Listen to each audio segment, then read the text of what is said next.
من جان ناقابلی دارم، جسم ناقصی دارم، اندک آبرویی هم دارم که این رو هم خود شما به ما دادید.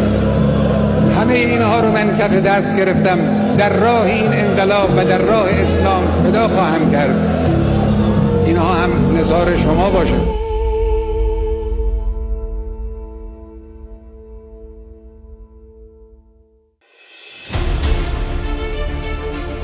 یہ کہانی ہے ایک ایسے شخص کی جس نے نصف صدی سے زائد عرصے تک اپنے ملک کی سیاست، نظریے اور عالمی سمت پر اثر ڈالا۔ یہ صرف آیت اللہ علیہ خامنہ ای کی نہیں بلکہ ایک نظریے، ایک انقلاب اور ایک عہد کی داستان ہے۔ ایک مذہبی طالب علم سے سپریم لیڈر تک کا سفر۔ 1939 میں ایران کے شہر مشہد میں ایک مذہبی گھرانے میں آنکھ کھولنے والے خامنہ ای کا کم عمری میں ہی دینی علوم کی طرف رجحان ہو گیا تھا۔ نوجوانی ہی میں آیت اللہ روح اللہ خمینی کا ان کی فکری تربیت پر گہرا اثر پڑا۔ وہ رہنما جنہوں نے ایران میں شاہی نظام کے خلاف ایک انقلابی تحریک کی بنیاد رکھی، اور 1960 سے 70 کی دہائیوں میں خامنہ ای نے سیاسی سرگرمیوں میں حصہ لیا۔ انہیں کئی بار گرفتار کیا گیا، جیل بھیجا گیا اور نگرانی میں رکھا گیا، مگر ان کے نظریات میں تبدیلی نہ آئی۔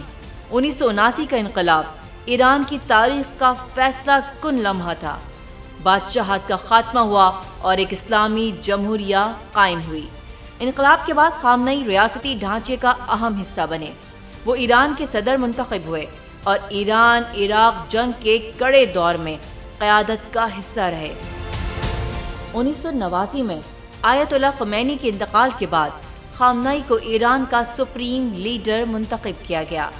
یہ منصب ایران میں سب سے بااثر حیثیت رکھتا ہے، جہاں خارجہ پالیسی، دفاعی حکمت عملی اور ریاستی سمت کا تعین ہوتا ہے۔ بطور سپریم لیڈر انہوں نے ایران کو عالمی دباؤ کے باوجود ایک مضبوط موقف دینے کی کوشش کی۔ خاص طور پر امریکہ کے ساتھ تعلقات کشیدہ رہے۔ جوہری پروگرام، میزائل ٹیکنالوجی اور علاقائی کردار پر شدید اختلافات سامنے آئے۔ 2015 میں ایک اہم موڑ آیا۔ Joint comprehensive plan of action یعنی JCPO کے نام سے مشہور جوہری معاہدہ۔ یہ معاہدہ اقوام متحدہ کی نگرانی میں عالمی طاقتوں اور ایران کے درمیان طے پایا، لیکن خامنہ ای نے ہمیشہ مغرب پر مکمل اعتماد کی بجائے محتاط حکمت عملی اپنائی۔ بعد میں امریکہ کی علیحدگی نے کشیدگی کو دوبارہ بڑھا دیا۔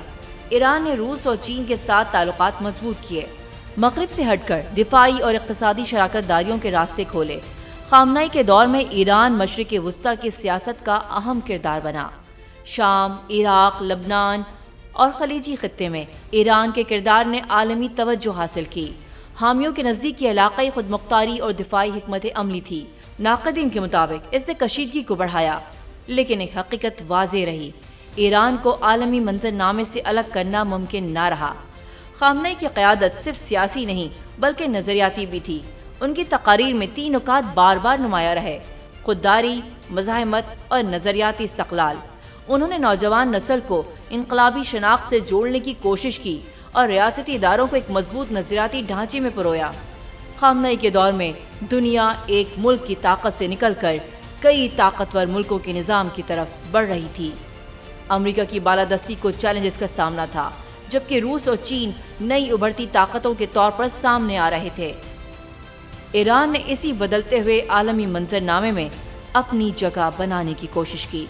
آیت اللہ علیہ خامنہ ای کی میراث سادہ نہیں، وہ کچھ کے لیے استقامت کی علامت ہیں اور کچھ کے لیے سخت گیر قیادت کی مثال، لیکن تاریخ میں ان کا نام ایک ایسے رہنما کے طور پر درج ہوگا جس نے 3 دہائیوں سے زائد عرصے تک ایک ریاست کی نظریاتی اور سیاسی سمت متعین کی۔ انہوں نے پورے ایک عہد کی نمائندگی کی، ایک بیانیہ تشکیل دیا اور عالمی سیاست میں ایک مستقل کردار ادا کیا۔